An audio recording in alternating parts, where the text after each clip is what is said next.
Jérôme, nous recevons alors le directeur technique du Cival, mais il fait pas que ça dans la vie. Il fait aussi un petit truc, il s'appelle le Festival Bike des Pyrénées, ou Pyrénées Festival Bike, ou Festival Pyrénées Bike. Il y a les trois mots, faut voir dans quel ordre, parce que moi j'ai eu un doute, Jérôme. Et oui, nous recevons Ludovic Henry. Bonjour Ludovic. Et bonjour à tous. Alors, on a compris que ça parlait du vélo, mais dans quel ordre on le met? Alors, on le met dans l'ordre qu'on veut. À partir du moment où on aime le vélo, tous les ordres sont bons. Non, c'est Pyrénées Bike Festival. Bon, Pyrénées parce que voilà, fallait quand même ancrer le fait qu'on est dans les Pyrénées. Et puis le bike est quelque chose qu'on a voulu à sa création vraiment convivial. Donc le mot festival a son importance. Oui, c'est convivial, c'est le partage, c'est la passion. Il y a beaucoup de vélos sur la station, hein. Oui, depuis 2018 maintenant qu'on a lancé un gros développement du vélo sur la vallée du Laurent. C'est vrai qu'on voit beaucoup de vélos l'été, au printemps, à l'automne et même l'hiver. Cette année, alors il n'y avait pas de ski puisque les stations étaient fermées, mais on a passé des vacances de février avec de la douceur incroyable et du coup plein de VTT sur le Skyval qui est juste derrière nous. Alors le VTT, oui, principalement le VTT. Il y a un peu de route sur un versant parce qu'il y a la montée d'école, d'ailleurs l'école que vont monter les coureurs, mais il y a beaucoup de VTT ici. Tout a été fait pour la bonne pratique du VTT. Oui, on a un terrain de jeu dans les Pyrénées qui est super pour le vélo dans sa globalité. Alors aujourd'hui, on vit la petite reine sur la route, le vélo de route. Alors on a quand même beaucoup de pratiquants de vélo de route tout l'été. On commence à voir apparaître du gravel. Alors ce vélo qui vient, alors, on a réinventé le terme de cyclocross en lui donnant une dénomination anglo-saxonne. Alors voilà, on réinvente ça et c'est en train de se développer. Et puis la vallée est rentrée depuis maintenant quelques années dans une diversification touristique et le VTT y a pris une place assez importante. Alors le gravel, juste pour préciser, les Américains pensent qu'ils l'ont inventé, mais enfin, quand on regarde le Tour de France des années 20, c'était du gravel, hein, c'était sur des chemins. Ah oui, c'est le gravel, comme je disais, c'est un terme à la mode, hein. On l'a dépoussiéré. Et ouais, c'est du gravel, c'est du Paris-Roubaix, c'est du cyclocross, c'est tout ça. Et on l'a changé un petit peu à la sauce. Voilà, les Américains sont très forts pour inventer des choses qui sont déjà inventées par les Européens. Depuis la nuit des temps. Alors en VTT, il y a plusieurs disciplines, hein, dans le VTT. Oui, on a pas mal de disciplines dans le VTT. Alors la discipline que la plupart connaissent, ou du moins que le grand public connaît parce qu'elle est olympique et ce week-end il y aura les Jeux Olympiques et c'est le cross-country. Alors avec des champions olympiques français, hein, Miguel Martinez, Julien Absalon, Pauline Ferrand-Prévot. Mais on n'a pas que celle-ci. Alors on a le trial qui est un peu plus anecdotique, et ensuite on a ce qu'on appelle les disciplines gravitaires. Dans la définition, c'est de descendre. C'est ça le but. Donc avec la descente, justement, ce qu'on appelle en termes anglo-saxons l'ADH ou le downhill, et l'enduro. Et c'est vrai que, alors, pour se différencier un petit peu des autres territoires, on a fait le choix de développer la pratique enduro sur la vallée de Louron. La pratique enduro, d'ailleurs, alors je précise, tu ne l'as pas dit, mais ça n'est pas discipline olympique. Non. Ça deviendra peut-être discipline olympique, et d'ailleurs, s'il y avait discipline olympique, on aurait des champions qui seraient en mesure d'aller chercher l'or, hein. Et je pense qu'aujourd'hui, la France est probablement la meilleure nation au monde sur cette discipline enduro. Alors l'enduro, on a des vélos qui sont des sacrés vélos techniquement. On les met dans les œufs là qui montent derrière, et puis après on va taper la descente avec un casque évidemment, comme un casque de moto, et puis des protections parce que c'est à celui qui va descendre le plus vite. Ouais, c'est ça. Alors l'enduro, il fait un petit peu le lien entre toutes les disciplines du VTT finalement. Parce que comme tu le dis, l'objectif c'est d'aller le plus vite dans les descentes. C'est un peu comme le rallye auto, hein, donc une course d'enduro ou une épreuve d'enduro, c'est des spéciales chronométrées qui sont descendantes, ou du moins quasiment à 90% descendante. On a quelques petites remontées où il faut savoir pédaler. Et ensuite, des liaisons qui sont montantes, donc soit avec des remontées mécaniques, soit aussi à la pédale, parce qu'il faut savoir aussi pédaler quand on fait de l'enduro. Et oui, il faut savoir pédaler. Alors, grâce à ton dynamisme, grâce au dynamisme de la station, dans quelques semaines, du 1er au 5 septembre, vont avoir lieu 2 manches du circuit Coupe du Monde.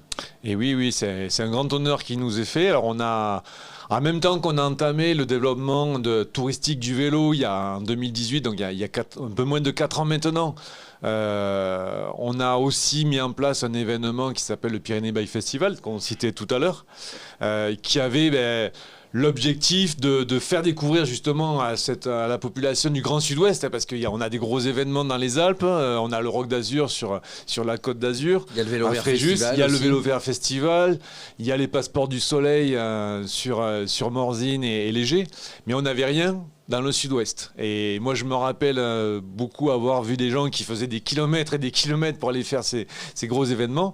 Et l'idée, c'était de créer un gros événement, d'abord qui a accueilli des Coupes de France, les Championnats de France d'enduro, et qui, cette année, pour la première fois dans les Pyrénées, accueillera 2 manches de Coupe du Monde de VTT enduro. Et comme ça va bien se passer, l'année prochaine, il y aura encore mieux. Et c'est ça, alors on l'a pas encore faite et on nous a déjà fait confiance pour nous confier l'organisation de la finale du circuit mondial donc d'enduro en septembre 2022, 24 et 25 septembre. Alors ça ne s'est jamais produit en France. Non, ça sera la première finale du circuit enduro en France, dans les Pyrénées. Ça veut dire que la station, alors en plus du Tour de France qui est arrivé l'an dernier sur l'Audenvielle, qui passe aujourd'hui sur l'Audenvielle, eh bien il y aura cette manifestation. C'est vraiment, ça devient la vallée d'Ouron, l'Audenvielle, la station du vélo. The place to be. Oui. C'est pour ça qu'on y est. Hein. Ouais, c'est comme ça qu'on dit. Non, c'est vrai que le vélo est devenu un fil rouge très important pour le développement de la vallée. Alors, on a obtenu l'an dernier le label Terre d'excellence cycliste décerné par la Fédération française de cyclisme pour tout ce développement-là. On a ces compétitions de VTT enduro avec maintenant la Coupe du Monde qui s'installe chez nous. On a tout ce développement du vélo avec des pratiquants. On a maintenant 420 km de pistes VTT cross-country enduro. On réfléchit sur une infrastructure qui nous donnerait des perspectives avec la création d'un stade de VTT XC. Peut-être un de ces jours une Coupe de France ou une Coupe du Monde de XC dans la vallée du Laurent.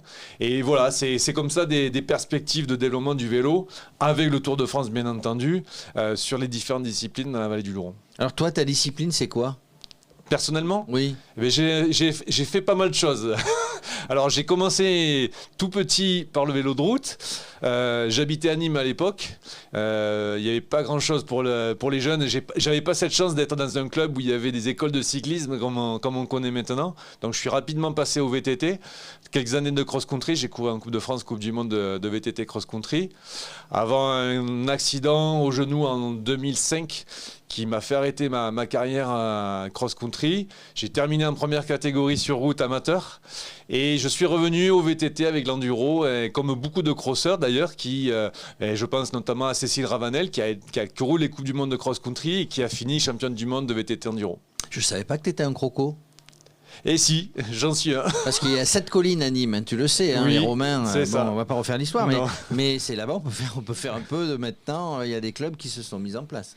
On va parler juste un petit peu du festival. Tu parlais du festival, on a parlé de l'aspect vélo, mais c'est un véritable festival. Il n'y a pas que du vélo. Non, on a souvent beaucoup de compétitions et là je rentre des Dolomites du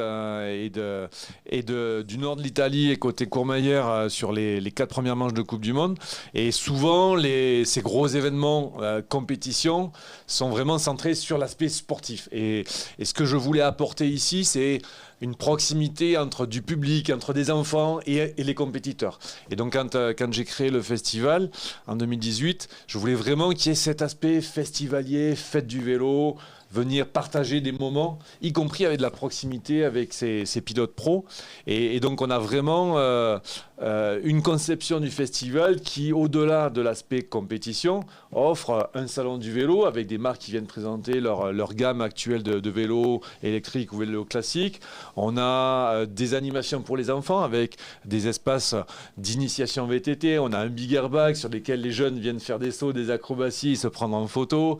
On fait même le vendredi après-midi des actions avec le savoir rouler de la Fédération française de cyclisme et les classes scolaires de la vallée.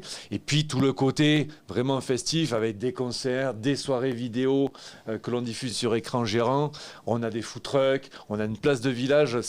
Voilà, on attend quand même plusieurs milliers de personnes comme les années précédentes. Et c'est vraiment... je pense que c'est aujourd'hui ce qui a donné de la notoriété à ce festival parce que à la fois le public et à la fois les pilotes se sentent dans un environnement festif et tout le monde aime ça. Et tout le monde aime ça à tel point que ta fille, le VTT, j'ai cru voir, moi, passer dans les réseaux sociaux qu'elle avait terminé sur le podium d'une compétition cette semaine. Et oui, premier podium international pour Justine. C'était dimanche à la Tuile, en catégorie moins de 21 ans.